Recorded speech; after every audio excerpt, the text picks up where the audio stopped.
Hey, what's up? This is Matt Harvey from Exhumed, Gruesome, Pounder, and Scarecrow, and you are experiencing Poppet's Corner. Cheers. What's going on, everyone? Welcome. 98 of Poppet's Corner. I'm super excited. Bucket list guest again, which like I said, super excited to bring on the one and only Miss Leather and Leone of Chastain. How you doing today? Woo! I'm doing really well. I'll accept the mister. I love the gender bullshit. I'm just so used to having a bunch of dudes on. It's kind of nice to have a female. So, cool. So yes, thank you very much again for coming on the show and hanging with me. Really appreciate it. Of course. How the show works is I'm literally going to go through your entire career, and I hope you'll give me a couple minutes to do that. So if you're ready, yes. I'd love to get started. From what I remember, there's been a lot of years, but of course. Right? Absolutely. Well, so I like to always start here. Just give me your first kind of recollection of maybe just hearing music for the first time, and kind of what did it do for you at maybe such a young age? I went to I'm from upstate New York, a traditional Italian Catholic family, so of course we went to church. And I joined a choir. I always liked to sing, but I think I was always just the one that had the balls to get up and do it. I wasn't very good in 4th and 5th grade. But anyway, I started singing in this choir, and this, God, she's still alive actually, Mary. She started turning us on to, we sang Fleetwood Mac, we sang Zeppelin, we sang Elton John. And I can remember going, whoa. And I got into some of the musical productions they were doing. And believe me, I wasn't very good, but I remember being in 8th grade in front of a church. We had a big church, maybe 200 people, and singing something and just going, whoa, seeing what your voice could do to somebody and how, it just resonated with me. It just stuck like this halo, So I would say 8th grade. And then, of course, there was always music in my parents' house, Elvis Presley. My mom listened to, all the Engelbert Humperdinck, Tom Jones, all those people. My brother listened to the Beatles. So it was always present. So it was just part of my life. They weren't musicians, but it was always there. It was always the background. And how did you get into choir? Was it just like a requirement for school? So you kind of had to? Well, not that you had to, but my school was so tiny, from a tiny town, school, church, that's just what you did. Like I said, I always liked to sing. I was always, I think many artists will tell you this, typical show off. Look at me, look at what I can do. So I just naturally gravitated toward it. Yeah. Awesome. And how many people were in this class of yours? Oh God, I don't know. It was so tiny, 40 or 50. It was tiny town. And where? Give me the first recollection of when kind of you went to your first concert, and what was it? Oh, I can tell you, the Osmond Brothers, 7th grade, 8th grade. Typical girl. Oh, Donny Osmond, decked out in purple. My bedroom at home is still all purple. I believe it was 8th grade. My mother took a bunch of us. Oh my God. And we got really good seats. I just cried for 2 hours. I bawled like a baby for 2 hours. And my mother kept going, are you okay? Are you okay? But, and of course there was that. I was young, but you're making me think. My dad finally let me go to a show, a big concert, probably in 9th or 10th grade, Blue Oyster Cult. Of course we were all stoned. Sorry, Mom. Walked into the Rochester War Memorial. And I heard that bass drum, the way it resonated. I think I got in during a sound check because we were always really savvy to get it. And that sound it just got to me, and the whole atmosphere. And then that following month, I went to I think it was a Foreigner show or REO Speedwagon, all those people. And I got backstage. It was over. I was in high school going, holy crap, this is what I have to do. And the wives were going, no, you don't want to do this. And I'm like, yeah. I was just mesmerized by the whole, the bus, the stage, the sweat, the chaos. Yeah, so it was high school.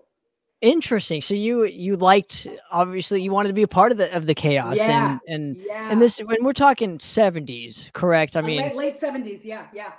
So at this moment in time, I mean, you still kind of had the big buses, the chaos backstage, so huge, it was huge. Yeah. And just after this, when was the moment when you kind of were being introduced to people around this specific kind of scene, and to where you formed your first band? I went to college, and I say that loosely. Outside of New York City, I was singing in cover bands. Back then, I remember it was a big deal because I was the only, I hate to say chick, but I was the only person that could sing the Pat Benatar notes. You remember when Hell is for Children came out and all that stuff, and I started trying to sing Janis Joplin. Anyway, I was just doing it for something to do. I was bored out of my butt, and I knew somebody in California. Long story short, I came out here, and I would say within a month. You're young, but back in the day, people used to make posters like this and put them on telephone poles.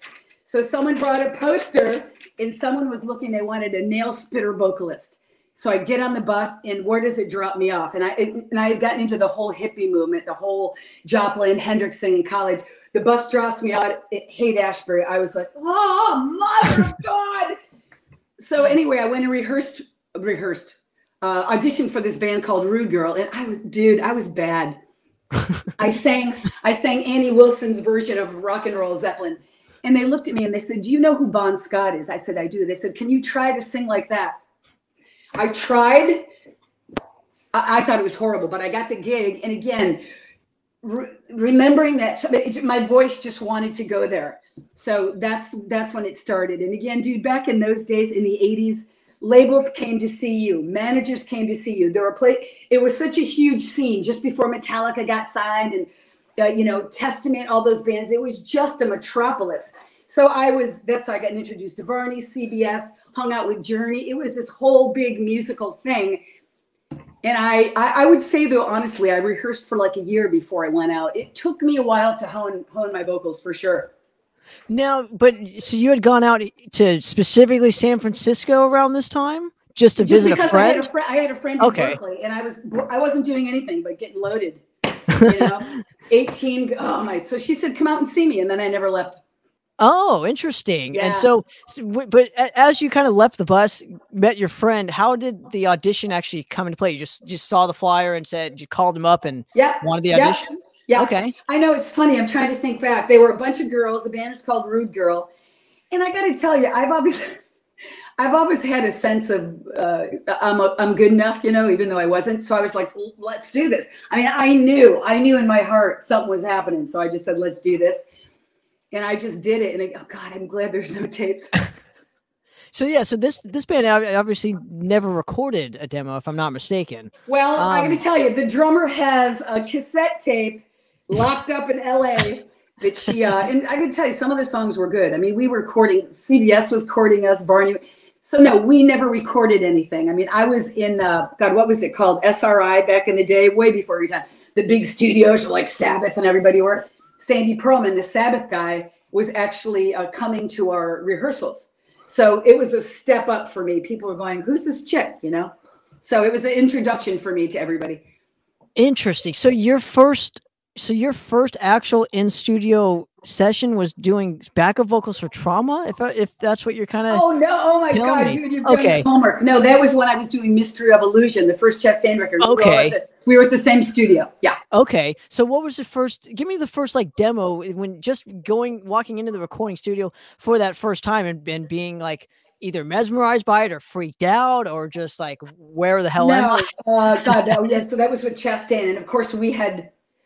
I'm sure, again, I don't remember, but I'm sure we were rehearsed. I'm sure I did tapes or something. The way that I got into Chastain was Mike Varney from Shrapnel became a really good friend of mine, him and his wife, Kathy. And when the Rude Girl thing didn't pan out, he said, hey, I know this guitar player. So he hooked us up. And again, before your time, I went into somebody's bedroom with a cassette and I recorded Mystery of Illusion, Black Knight, and Winds of Change. Little microphone. So I got the gig that way. When I went into the studio, Prairie Sons and Cotati, still there. I don't remember a lot about it, except that I've always really been self-assured. Even though I sucked, I was really green. I had no idea what I was doing, but I've always had a certain, I can do this. They chose me. I can do this. But I still, to this day, dislike the studio very much. Oh, interesting. Yeah, I don't like it. But I was going by the wing of my, what do they say, sliding by the wing of your pants. Right. And listen to Mystery of Illusion. Did I know how to sing? I would argue against that. That's really one of my favorite vocal performances of any female artist. Well, dude, in the 80s, what did they do? They pressed the button. But I was trying to be Dio and everything, but It was very frustrating for me though, because they would change melodies on a whole song. I was in front of Chastain, Fontano, Marino, Varney. It was brutal for me, but I did, really. Oh yeah, I don't. Look at me. I'm hopping around. I can't be confined to this. It's awesome, You but that record, like vocally, is one of the best works in my opinion for any female, Wow. like I said, for any female, because you're the kind of singer that's really rare in the female camp. You have the grit still, but you're also operatic to where it still fits the music like tenfold, which is what I really appreciate. Thank you. Yeah. So, but going into the studio, just let's go. Yeah, we'll go to some of the trauma stuff because I'm really interested in how that whole thing came about too. But recording for Mystery of Illusion, this is like the first record. Yeah. And with you meeting David Chastain and knowing how he is as a guitar player, yeah, must have been nerve-wracking. No. Okay. I felt Chastain and I just heard that music, and I was a late bloomer to metal. It was so different to me. I mean, I knew he was a shredder, but it was different and kind of like European and dude kind of jiggy. We always danced at rehearsals. I got pissed. There was just something about him, and I loved the way he wrote. So no, I always felt really at home with him. He was the one that I would always kind of look to. In the trauma thing, dude, we were just all in the same compound running around, met Cliff, met Donnie. God bless him. Didn't we just lose Donnie? Yes, we did. Yeah. And I just remember me running around. I was always eating spaghetti. I don't know. And then saying, you want to come in and do that? And I was like, yeah. And then that just came. Yeah. That's awesome. I don't even remember. And people, I'm like, oh yeah, the trauma record. Yeah. Yeah. Well, let's go to, I'm sure you remember getting into the studio for the first time, recording Mystery of Illusion. Man, this record kills. It really does. Is for your first like actual feature full length, you couldn't have done any better. I appreciate that, but I can't listen to it. Well, it's funny because it literally just got reissued, and the reissue. I know.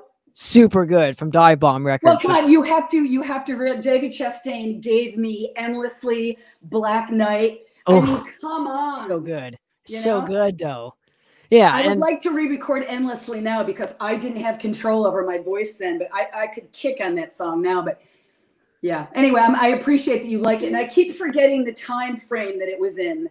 Right. And again, I hate the freaking gender thing. I can't stand it, but I need to remember there were a handful of us that came out. So for a woman in the 80s to do that was something. So yeah.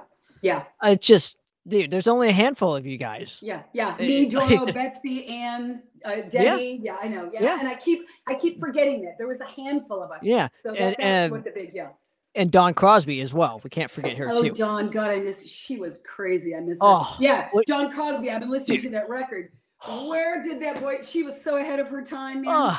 Well, both of you. That's my point. Is you two specifically have the grit, which I appreciate for metal vocalists. And you can also argue Nicole Lee from Snow White and also Centennial Beast, right? I don't know about her. I have to look at. Everybody talks about her. I don't know her vocals at all. Oh, it's really good.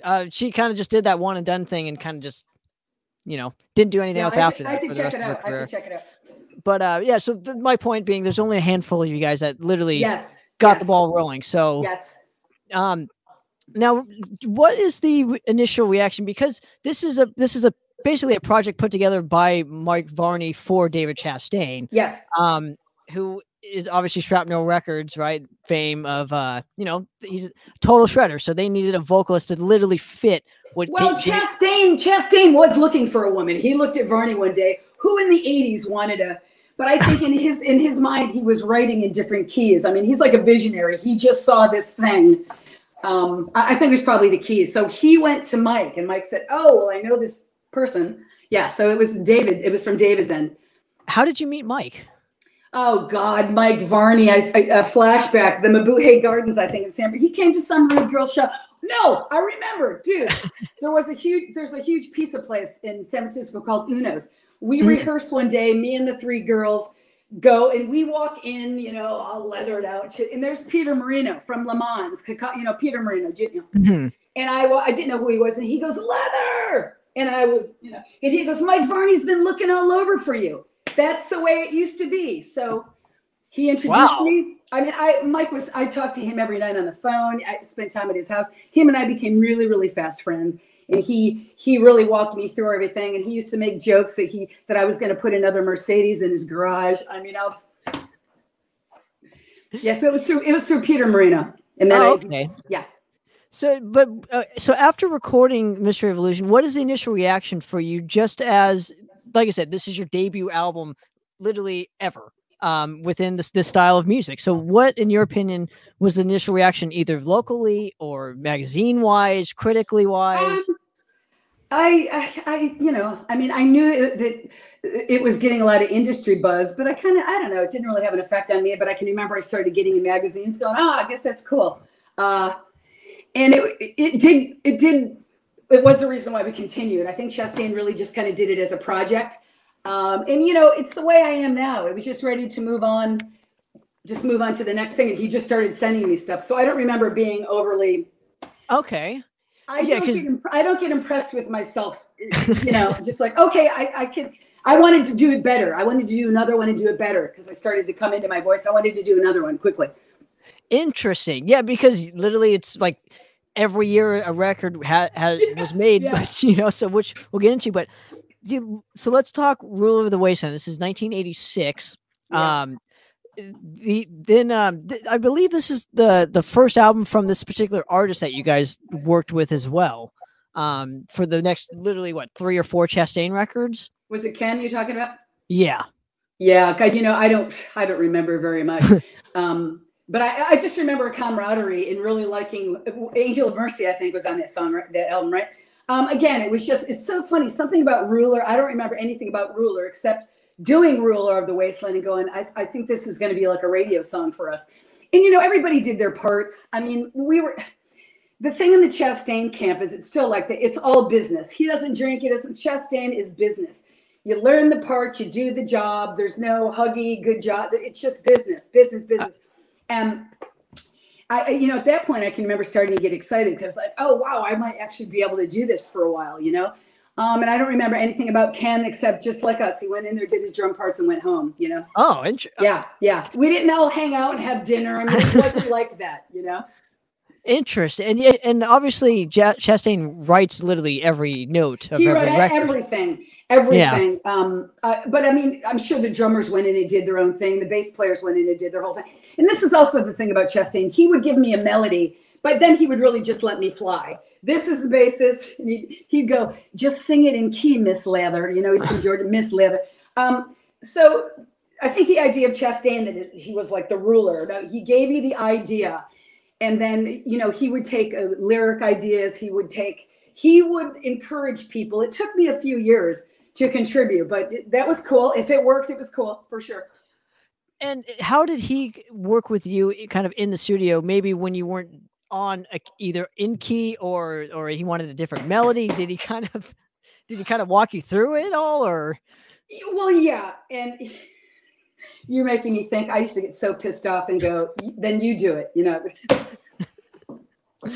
because oh my God, I dislike the studio so much. No, he would walk me through it. They were really patient. I would do a tantrum. I would walk out. They'd give me time.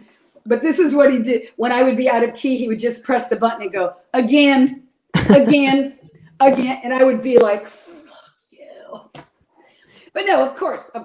Because he also has a theory that people were afraid to talk to me. Come on, I'm 5'3", But I would get pissed. And he said people would be afraid to tell you. And I'm like, well, you don't be afraid. You're supposed to tell me when I'm out of key, when I'm out of rhythm, Right. But I was pretty young and arrogant, and I would throw a fit. But he would walk me through it, of course. And a lot of the later Chastain records, we would record them late at night. We would do shows. We all stayed at his house. We'd go in the studio and I hire like 3, 4 in the morning, which was my favorite. And it would just be him and I, and that worked out really well too. But again, we were well demoed. We demoed everything from start to finish. So we knew I was prepared. Okay. So that makes a lot more sense. Yeah. We didn't go in there and wing it. No. Well, you couldn't at that time. It was super expensive to record on those 2-inch reels or 4-inch reels, whatever you guys were recording so cute. on. Yeah, too. Yeah. I actually just got the Shockwaves reels. I finally found them, but I just, they're on my shelf. I just look at them. You know, I was actually just discussing that with my guitar player, Vinny. I'm sure there are people in bands that can just go in. I mean, Van Halen used to say they would just go in and write a record, Metallica, right? I have to be really, really prepared. I can't just go in there and wing it. I'm not a vocalist that can do that. Right. If Frank Marino, when I interviewed Frank or whatever, he was telling me that that he used to literally write a song, record it the same day, and I'm like, how do you do that? well, no, I mean, we do that demo wise, but I can't just go in with my guitar player and him go, okay, you know, I need to be so prepared. Right. Well, but yeah, a lot of people do that. They write. Yeah, it's crazy. Right yeah, that's insane to me. But yeah. especially around that specific, you know, like I said, it was expensive to record back. It wasn't like recording in your house or whatever, you know, where I mean, now everything's all everything cheap. can breathe. Now everything, again, my guitar player Vinny is really teaching it. You come up with an idea, you leave it alone. 4 days later, you go back. But that was different. Those Chastain records, right? Jesus, I did vocals in 5 hours. You know, you had to do them. Yeah. Just to get it done and the budget. Now, why up till this point? What has there never been like a music video for, say, the first 4 Chastain records? Probably money. I don't know. Okay. Yeah. Okay. We never had big backing. I mean, Shrapnel wasn't big. Why did we do the For Those Who Dare video? Because we were finally on a label, Road Racer, which is now Roadrunner. Right. It was budget related. We didn't have any money. Okay. Yeah. I'm just saying that would have probably helped you guys just because of the MTV era. You know, everything was all visual, right? For Those Who Dare did really well. They still play it all over the place. Yeah, I'm sure that it was budget. Yeah, I'm sure it was budget. And walk me through just playing some of these venues out in San Fran, because obviously we know all the Bay Area thrash stories, you know, but coming from a female perspective, playing those places, I know. Killer. Yes. Killer. Again, being like the only one, I loved it. I would just blow. I would go up and blow and go. I can remember opening for, of course, this wasn't with Chastain. This was with my up there with opening for Mustaine and going, hey, Dave, this is how it's done, motherfucker. So no, I really enjoyed it. Again, I love the debauchery. I love the craziness, but I was always serious. I was never partying. I was never screwing around. I was serious and I could get the job done. So I really, really liked it. Most people would think I was like a roadie or something, and then we would sound check. I loved it. I loved it. Interesting. Because that singing is the only thing that I can kind of do in my life, and I know it. So you know, and like I said, one of the best female underrated and most underrated female vocalists ever. Well, thank you very much. So let's go to the 7th of Never, because this record to me has been brought up more times than a lot of other records. I specifically love it. Yeah, but the 7th of Never seemed to strike a chord with a lot of people. Now, is it because dun, dun, dun, dun, dun, dun, dun, dun, dun, 7th of Never? Oh my God, doing that song live with my band in Brazil. We've been doing that as an encore, and I'm like, hold on. Yeah. Well, and how has the writing process?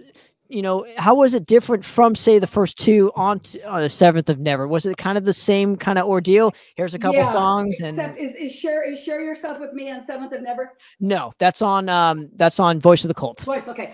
Oh, that's right. I had actually submitted to him, but he didn't use that. Yeah, basically the same thing. And I can remember being presented with 7th of Never, the song, going, yep. Because you have to understand, Chastain and I recorded a bunch of different music. He actually just sent me an old cassette tape. We did some really radio-friendly stuff. Really kind of love, just melodic, so radio. And I'm like, oh my God, burn that stuff. So we did a lot of, it reminded me of like Patti Smythe, you know, a lot of pretty melodic songs. So I never wanted it released. I never wanted to go that way, although I think he should have tried to sell the stuff. But so when 7th of Never came around, I really got scared of what he was going to do. I'm like, dude, I want to be in a metal band. I don't want to be a freaking love me singer.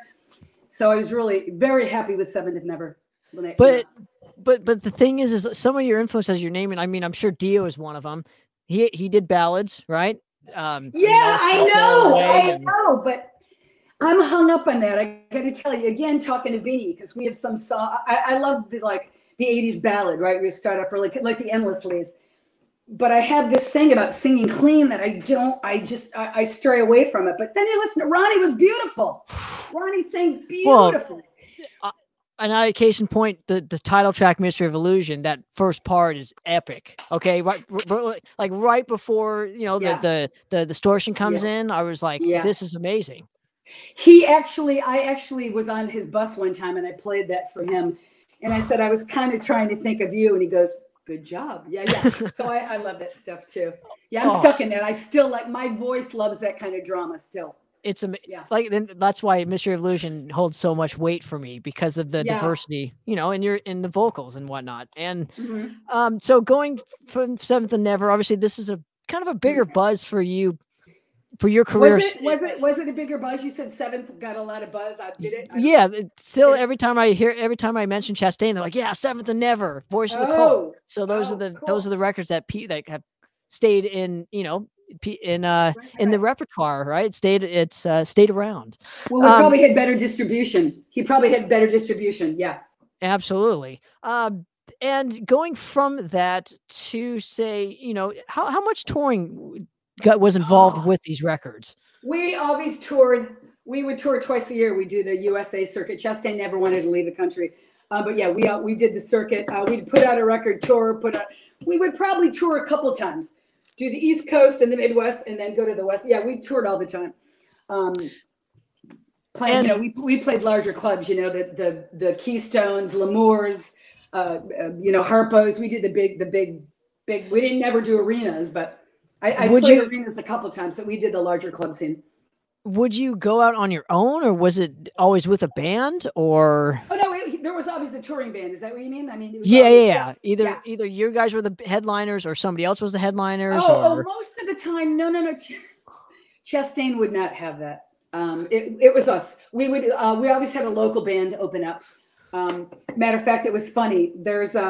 And I never really got it out of him how true it is, but I was always told that Chastain turned down a Megadeth tour because he wasn't crazy about their music.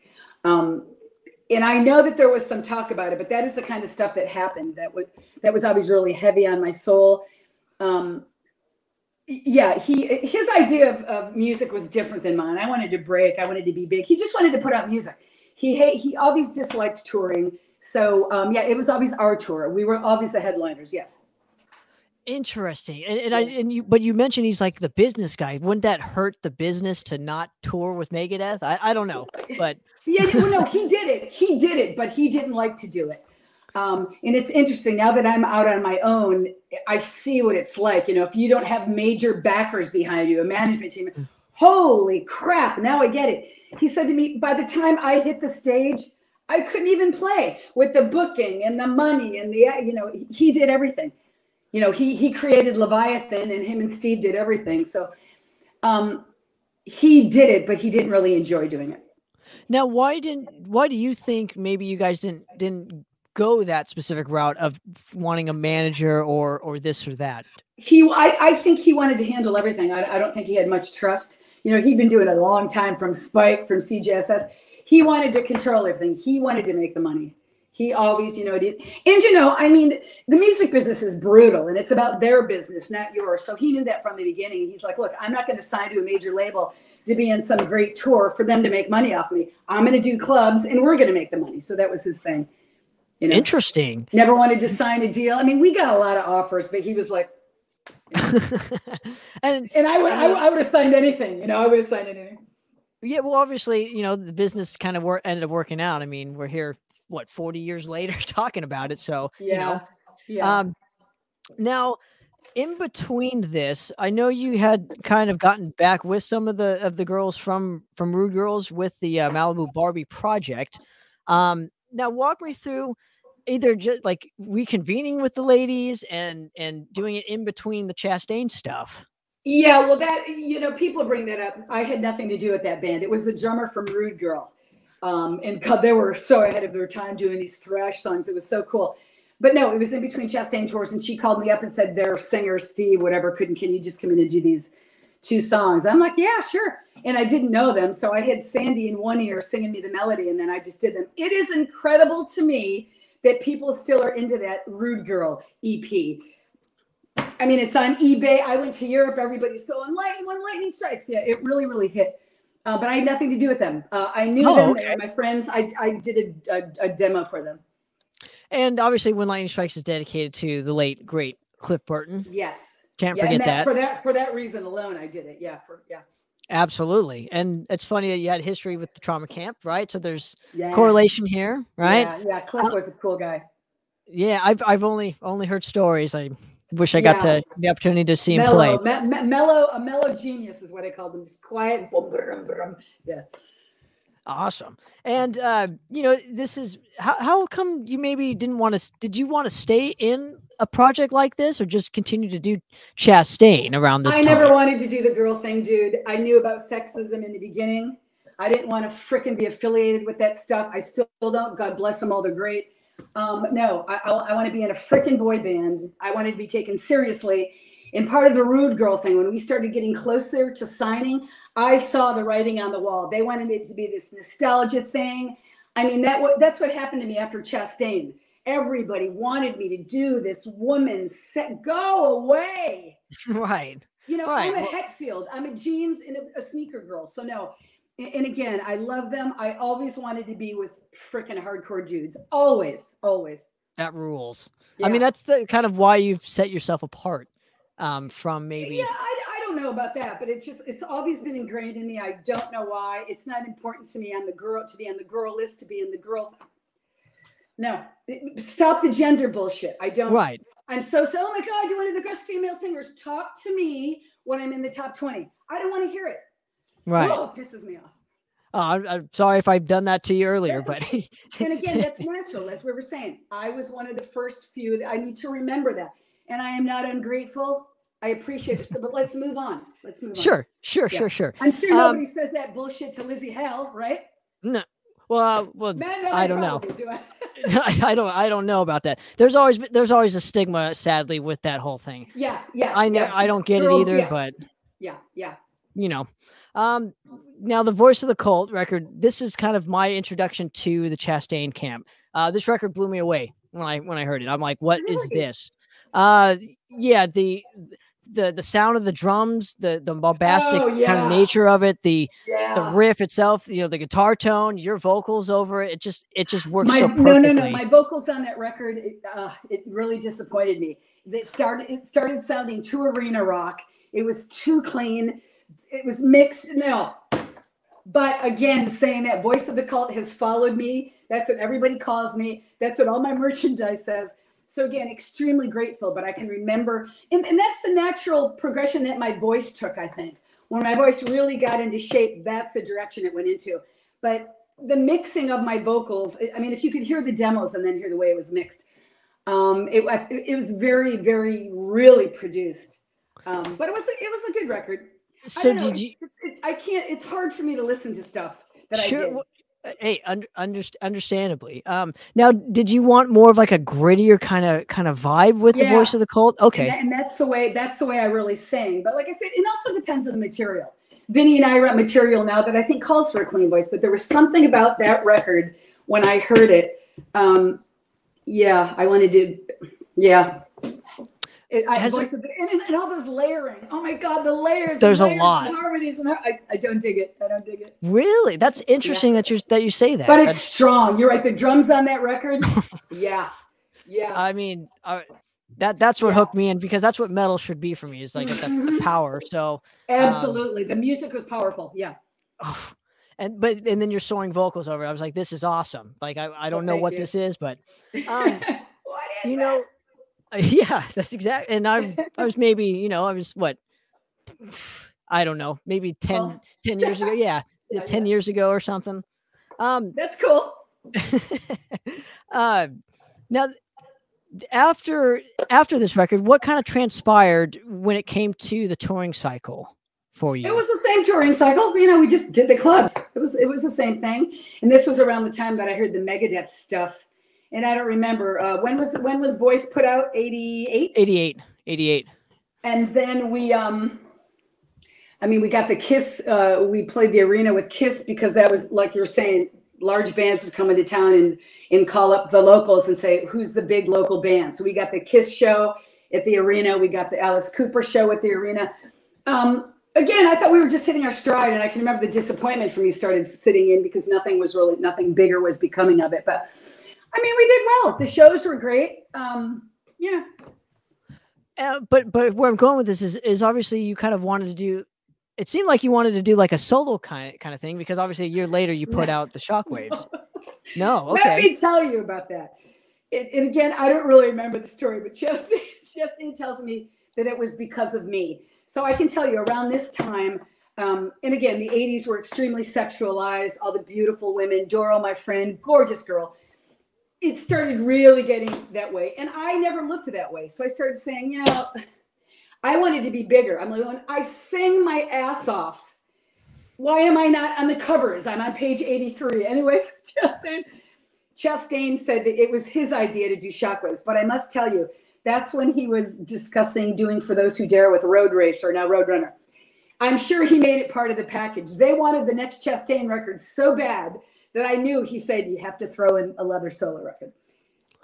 Oh. So that, and they didn't do anything with it. I mean, the record, they didn't do, oh God, they did nothing with it. But that was part of the deal, I'm sure. And he said he did it for me because, you know, I should have been bigger and blah, blah, blah. And it wasn't too far of a stretch from Chastain for sure. But that was the first time, with the exception of a couple songs, that I had written all the lyrics and all the melodies. I mean, I loved that record. But again, how did they produce it? You know. I mean, that record's... I like that record. Again, it's great. It's really good. Catastrophic Heaven. Oh, yeah. I wanted to do more doomy stuff. Sabbath, Dio. Yeah. So I like that record a lot. I still do. And of course, I got Shockwaves from Mark Shelton, who I miss so much. I still do Shockwaves live, All Your Neon live. Yeah. People know that record big time. It rules, but it's a little bit more gritty compared to, say, the Voice of the Cult. So did you have more say when it came to the, okay. Yeah. Although when I heard the finished product, I wanted it, but it was okay. I was so happy. And you know, you're making me think again, you're so young. Remember, was it Kerrang or Cream? I think Kerrang, where every month they would have Lady Killers. They would have the poster in the center of, you know, the hot chicks doing, do you remember that? No, anyway, it doesn't matter. It was obviously very sexualized, like Lorraine Lewis was licking a sucker, all this bullshit. So they came to New York. We were all in New York, and they wanted me to be in the. I'm like, cool, but we aren't doing the bustiers. I'm not doing the pigtails. So they had me standing on a bed, clothed, of course, and they were waving this like pink scarf in front of me or something. And dude, you just talking to me, I was like. So anyway, I never made the centerfold. Wow. Yeah, that record was a package deal, and I really appreciate it because that record did a lot for me. And I'm proud of that record for sure. And how did you actually get the nickname as Leather Leone? Stupid, unexciting thing. Everyone was like, "Oh, were you whatever, a sexual thing?" When I was going to school outside of New York City in New Paltz, I befriended a woman at a Harley shop. And I would save all my money and I would buy all these leather clothes. Remember the Britney Spears thing on Saturday Night Live? Did you ever see it? And I hated it, but I had the pants and the jackets, and it was a joke. My name's Kathy.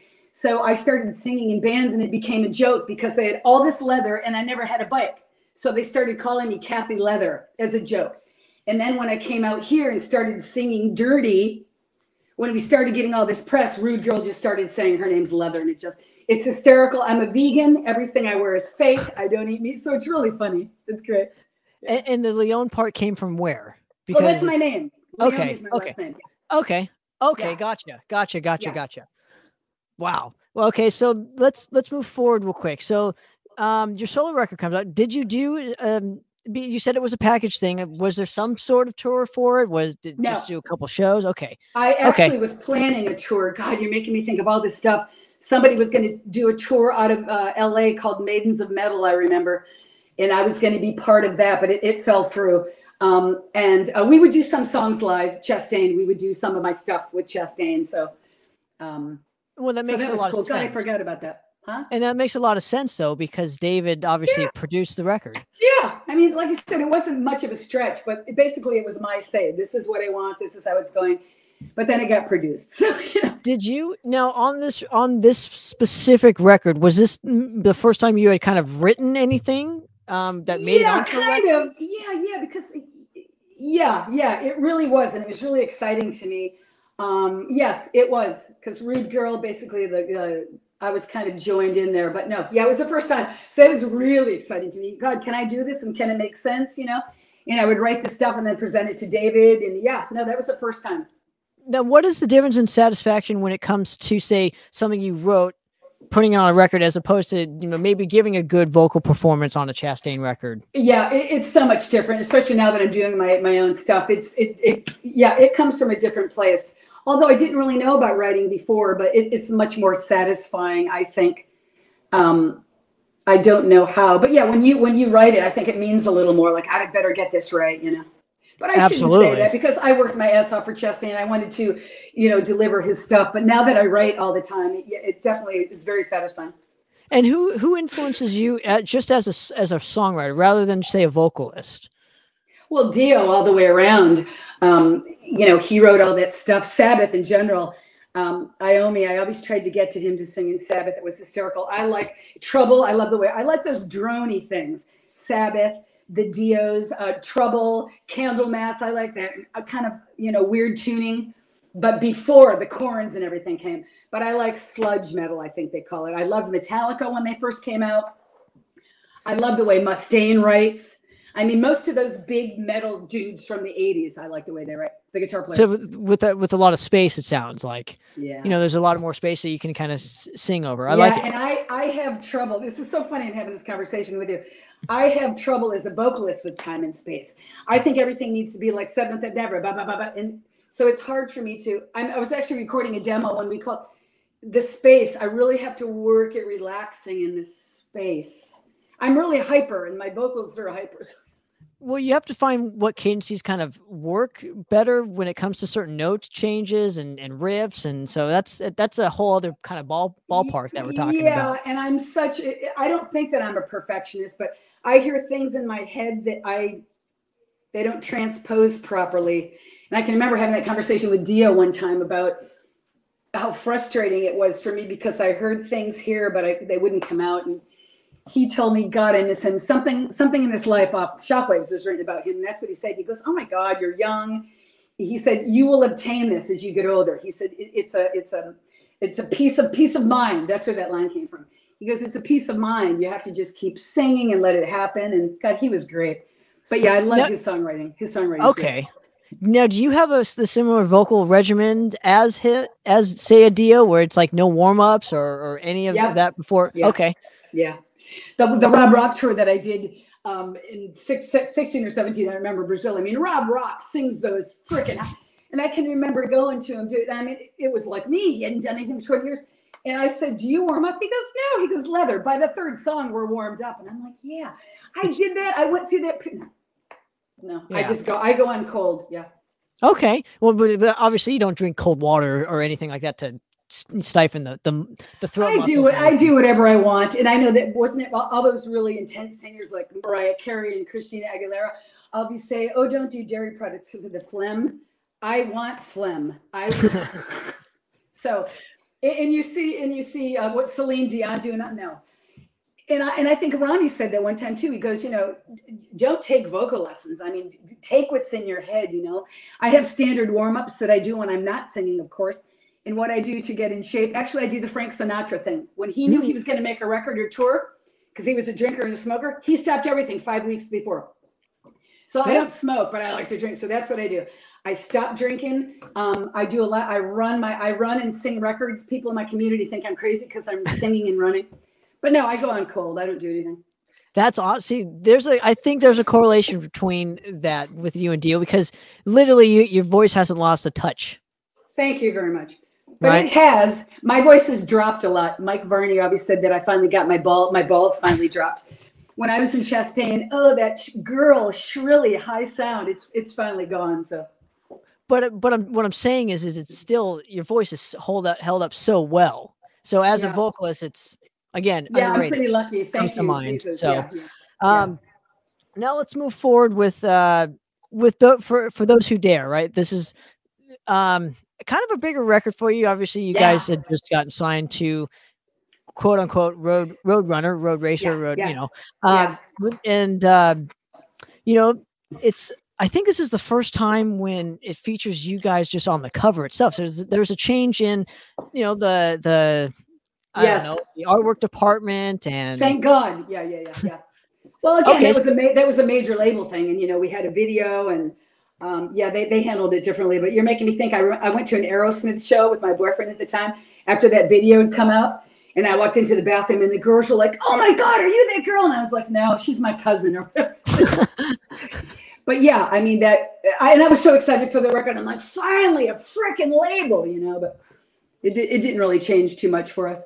Now, how do you feel about your vocal performance on this specific record?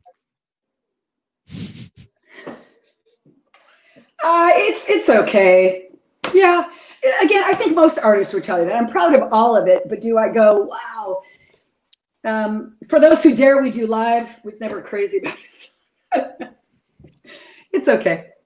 I mean, Light in the Dark is fucking a great song off that record too, man. I love that record. Chastain started writing differently, and I didn't.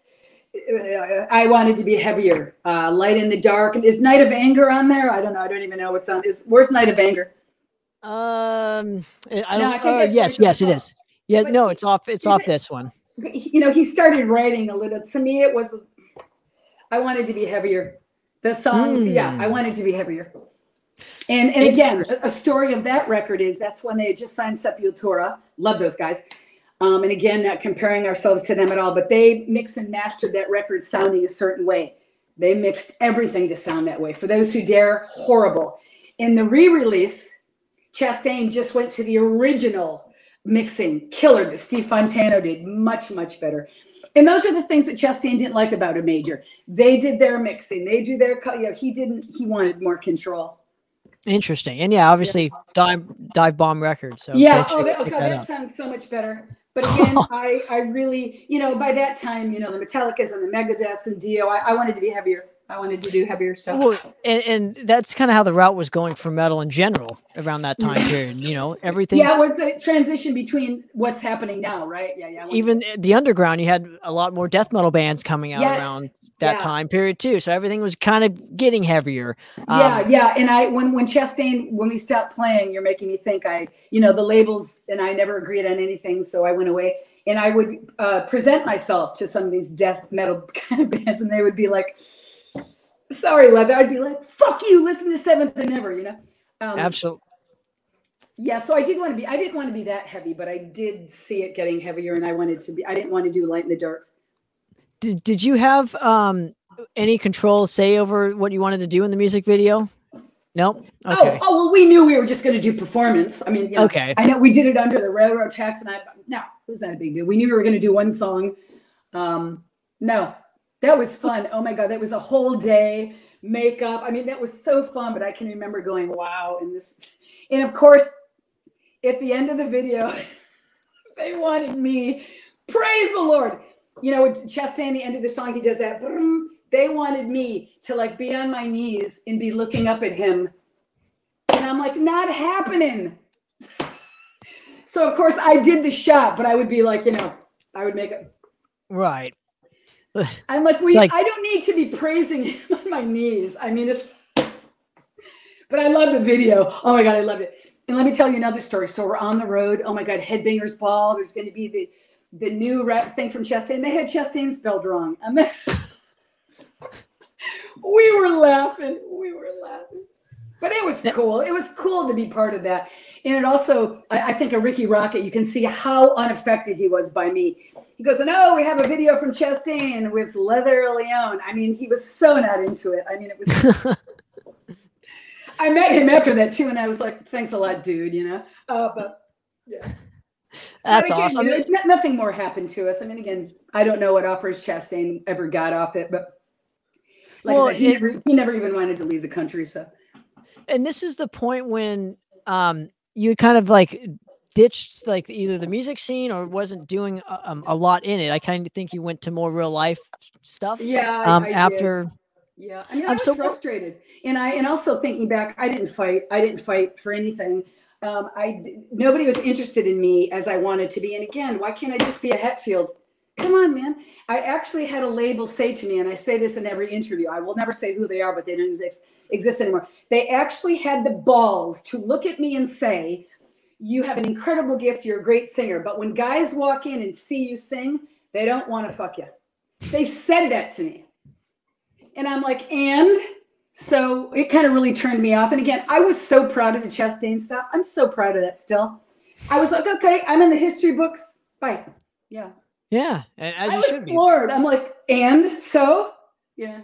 I didn't know that was the point of making music, but Yeah. you know, I digress, right? But, back then, I mean, that's all the women were worth, I mean, remember the videos of the 80s? God, they were great with all the chicks crawling and drinking the milk. Yeah. Well, that's what but labels back then, that's all they were, only after the money. It wasn't about of course, substance. and I understand, but you can see it now. There are women that are just attractive and beautiful, and they can wear paper bags and be beautiful. So many women come up to me that are starting to break. What should I do? Keep your clothes on. Yeah, absolutely. You're talented. Play your guitar. Yeah. Yeah. Really, I don't know why that bothers me so much. Well, but it's always you should have substance, I think, is what you're trying to explain. I mean, we all have the same thing under our pants. Who cares? Yeah, exactly. And that obviously the point to playing music is not to, for me personally, it's not to say get laid or anything. It's to have an outlet. Well, it's interesting that you say that, because most guys say that's what they got into. Well, for me, it wasn't. It was always to create a legacy for myself, to have something to kind of fall back on and be proud of. So people had different views.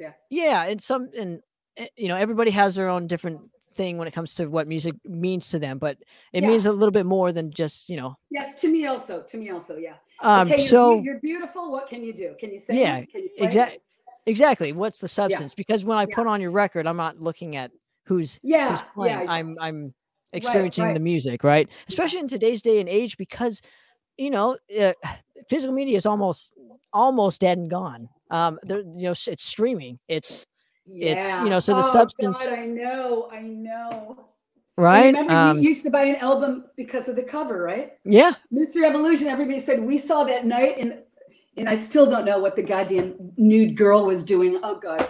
But that's why they bought it, because of that cover. I bought an Acceptor record because of that cover. Why? Yeah. But my point is so you should always, substance should be the number one priority for any musician. I think so too. Yeah. Now, what were you doing in between 91 and say, I don't know, 2010, 2011? I got into animals. I met my first pit bull, and I became an animal nurse. I work with animals. Yeah. I totally got away from music, and it was funny. Chastain, through all those years, would get in touch with me and say, "Oh, they want us to go play a festival in Mexico." I'd be like, "Let's go!" So it was always there, but I mean, I stopped. Yeah, that's what I do in my life. I'm done. I closed the door, said whatever, I'm gone. So yeah, I worked with animals. Okay, so did you have to go to school for this? Did you go back to school? No. Okay. I just hooked up with a small facility and I just had a knack for it. So just a matter of doing it for years.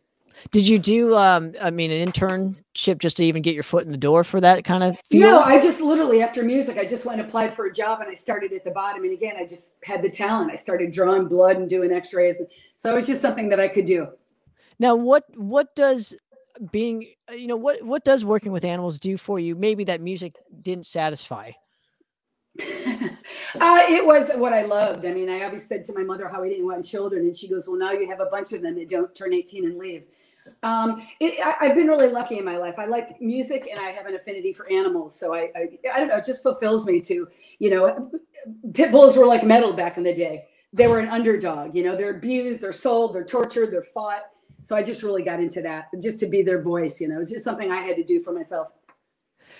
Interesting. And you had been obviously still in the Bay Area around this time? Oh, yeah. Oh, I never left the Bay Area. Yeah.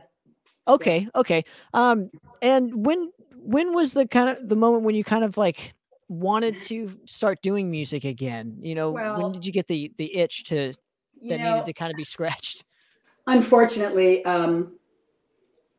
it was when we lost Ronnie, and I went down to his funeral and stuff, and looking around, I can remember thinking to myself, again, I say this all the time in interviews, I can remember thinking to myself, wow, the powers that be have given me this voice. Ronnie told me, that was one of the last things he said to me, never stop doing what you're doing. And I just stopped like a freaking baby. So I had run into people that I knew again, and that was it. I mean, I had to do it for him.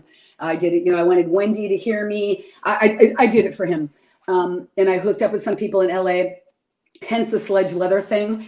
And SLP is what we called it, because I always drive Camaros, and that was a really expensive Camaro. And, you know, through the powers that be, I hook up with Scott Warren from Dio, Jimmy Bain from Dio. I was rehearsing where Dio used to rehearse for his tours.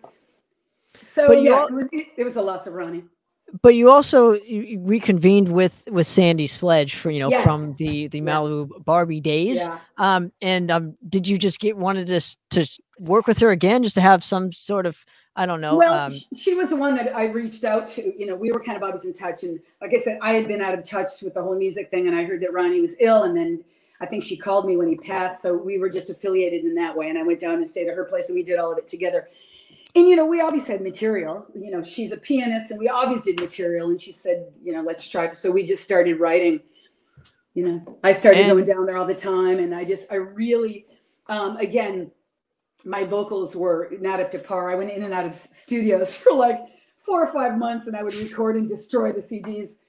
So, yeah, like I said, I had to do it. I had to do it for peace of mind for him. So I slowly got back into it that way. Hence the Imagine Me Alive record. Yeah. And it's kind of like, you know, what was the initial reaction to this? Because you'd been out of it for so long. It's like Leather's back. Let's hear what she sounds like. It was kind of iffy because it's such a different kind of record. And I really tried to do stuff off it, but people were like, yeah, I mean, it's okay, but what are you doing? But I mean, I always have my core of people that, you know, love me and follow me, and I'm so grateful to them. But there was I was like, oh my God, come on, this is Scott Warren. I played, and then unfortunately lost Jimmy at that time. I did a few shows in LA. Yeah, nobody cared. Yeah. Well, you also went overseas for it too with the Keep It True Festival. Oh, that's right. I did the Keep It. Well, the Keep It True thing was sick because, you know, Germany. If Germany loves you, they love you forever. And it was interesting. Have you ever been to Keep It True? I never have. I've only seen my buddies' bands playing it. Huge auditorium. I think it holds like almost 4,000 people. And, you know, and we had done this whole thing. Sandy had made this whole intro tape of the bitches back, you know, all the bitches back, AC/DC and Elton John. And before we went on, dude, it started pouring. So everybody ran in. The place was freaking packed. So, I wasn't scared, but I was kind of going, shit, what am I doing? It's heaven. Yeah. And obviously they wanted to see, you know, one of the best of the best, and they wanted to see Leone. We Leone. did a lot of Chastain, and yeah, it was cool. Yeah, and it's I played a couple of shows with Vicious Rumors after that. They were on tour. We played a couple clubs with them after that. Oh, interesting. Okay, now how come there's only this one record for this project? Because it was fun. I knew that it wasn't. I just knew in my heart it wasn't going to be anything. I mean, of course, you start working again and everyone's talking. Oh, let's. The relationship between me and her, yeah, it just kind of went back to old reasons why I left the band to begin with. I have a certain standard of the way I think things should be and the way I like to be treated. And I have to tell you, there's one major thing about the music business in Los Angeles, actually California in general, like us. You said we're going to talk at 4 o'clock. Freaking be there at 4 o'clock, right? I call you early. At 4 o'clock in LA is 4:45. I mean, I can't do it. If you tell me something, we're going to do it. They're really lax that way. And I Absolutely. knew, after hearing the record, I knew it was just a step back into stuff. And after that record, I had been in touch with Chastain. He always helps me with business. And then he said to me, he knew I wanted to get back out there.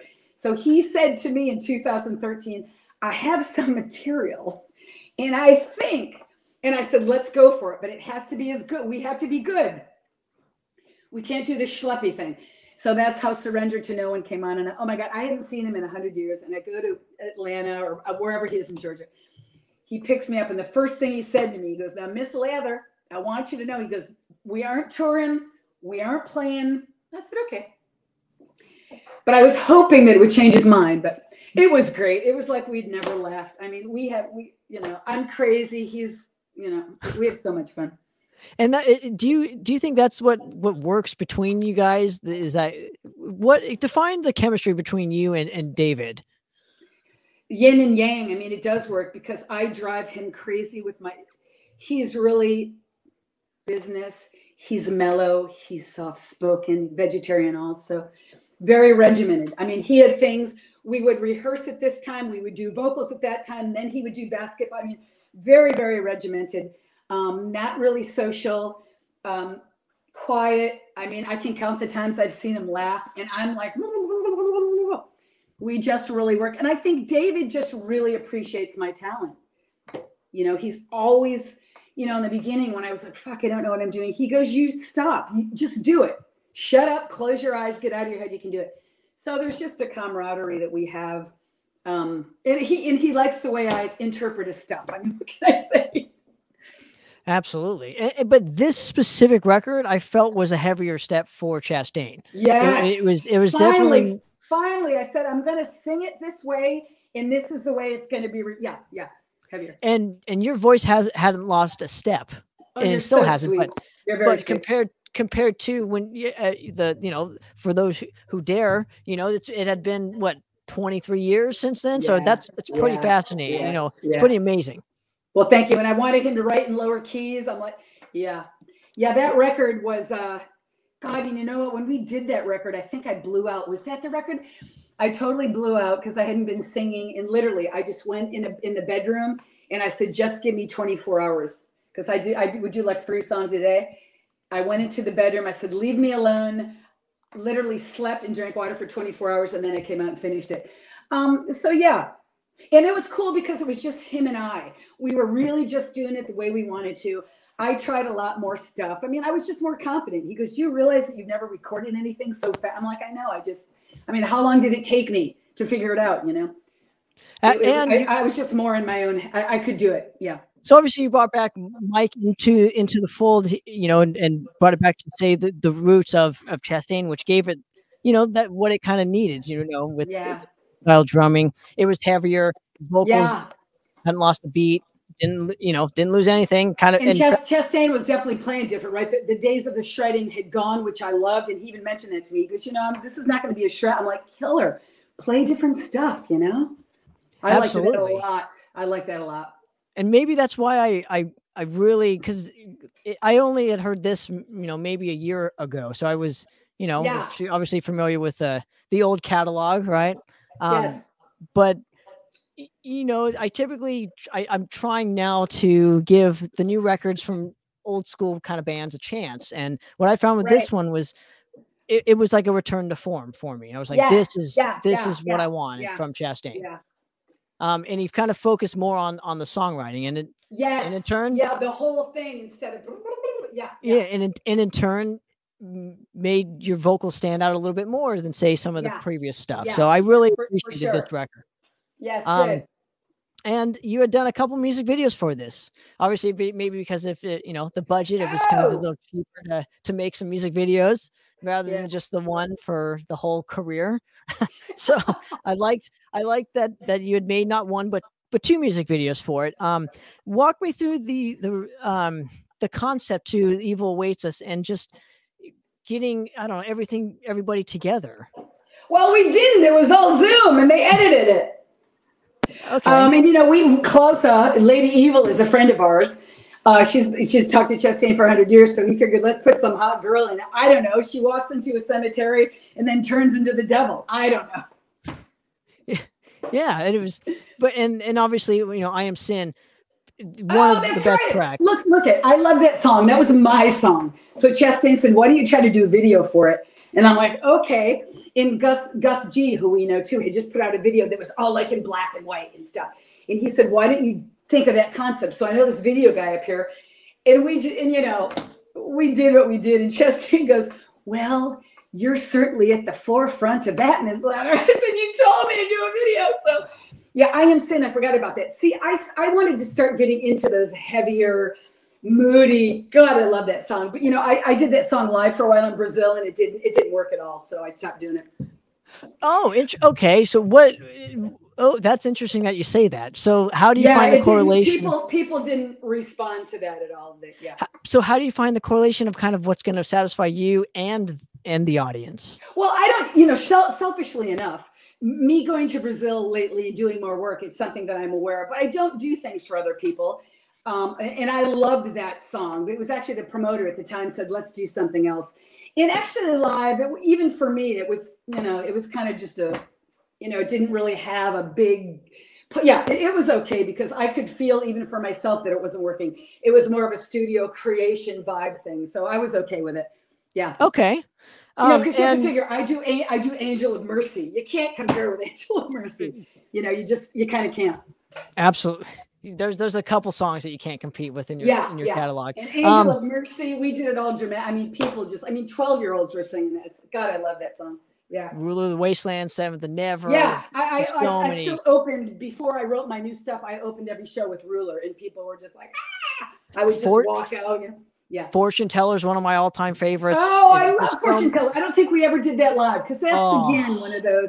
I love that because he wrote it out of rhythm. It's a weird rhythm for me. It's so good, really, dude. It's like, it's so good.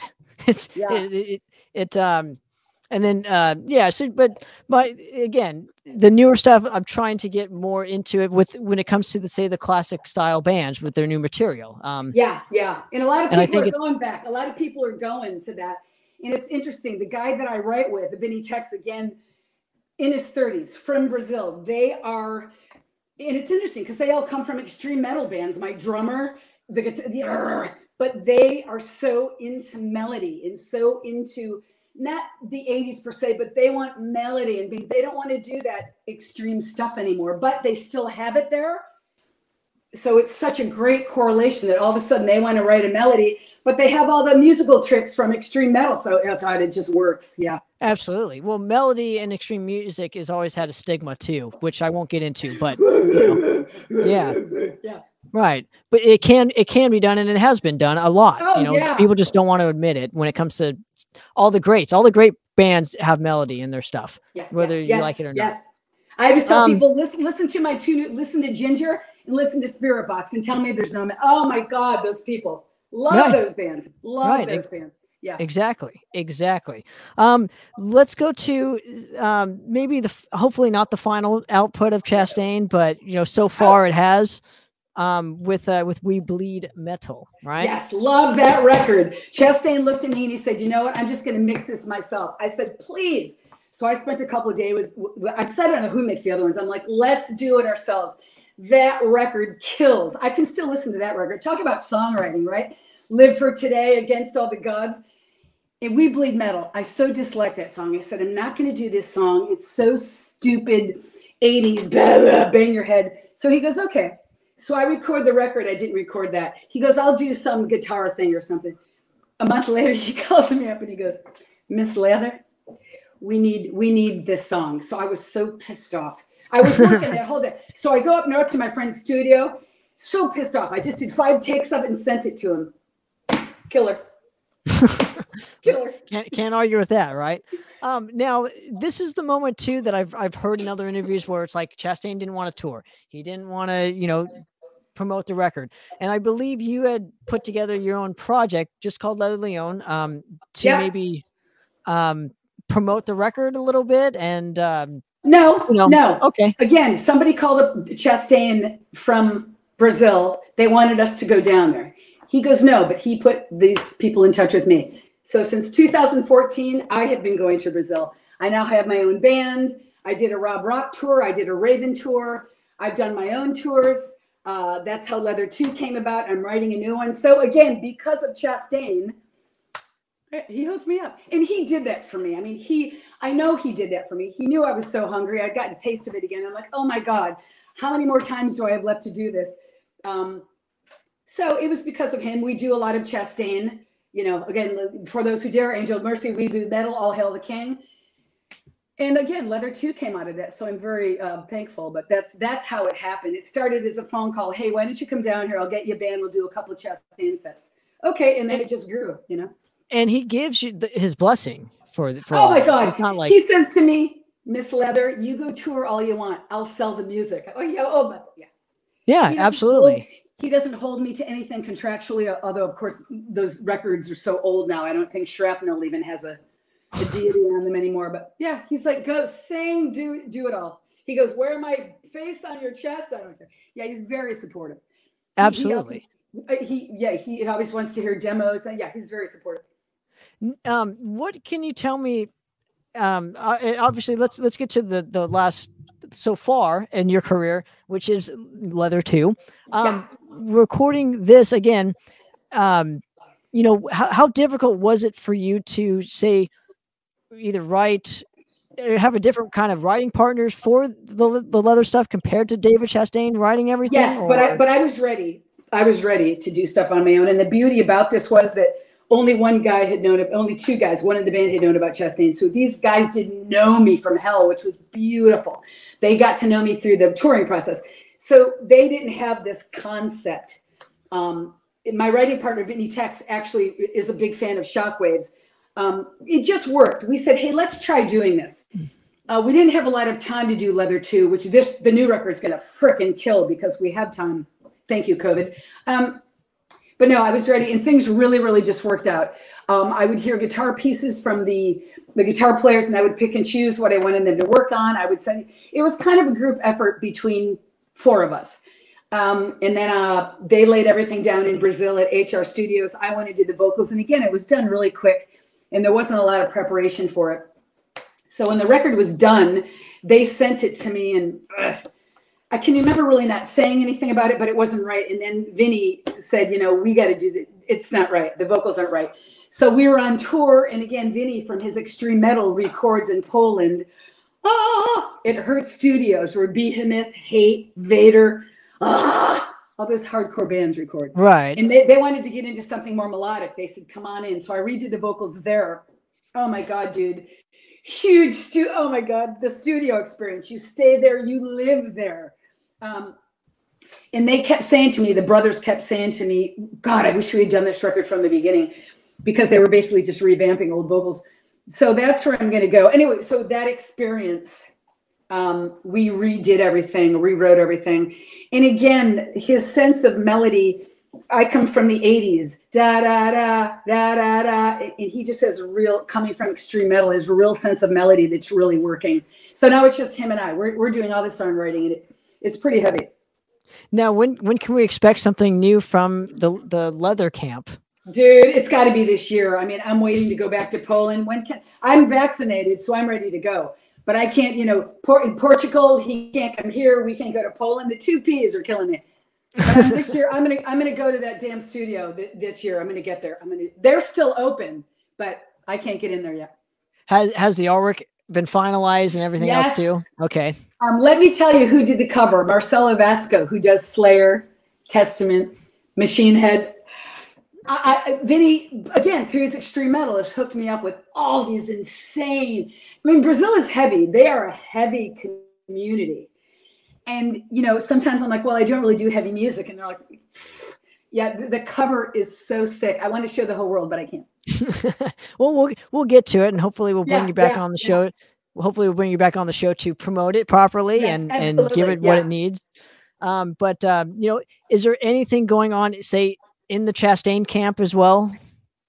No, and that's an interesting question, because before COVID hit, he had actually said to me again, him and Steen had been working on some stuff, and he goes, it's just Chastain stuff. I can send it to you and see what you think. And he goes, I don't really know if I want to do it, though. I don't know if I have another record left in me. And I'm like, dude, come on. Chastain, of course. And then COVID hit. So I don't know what's going to happen. So we'll see. We'll see. Yeah. I'm going to have to tell him everybody's asking, though. Because, Chastain record just elevates me, Well, I mean, I think anything you do is great, but thank you. I'm just a fan of your vocals. So thank you. Now, lastly, I want to thank you for coming on the show and hanging with me and spend some time and telling your story.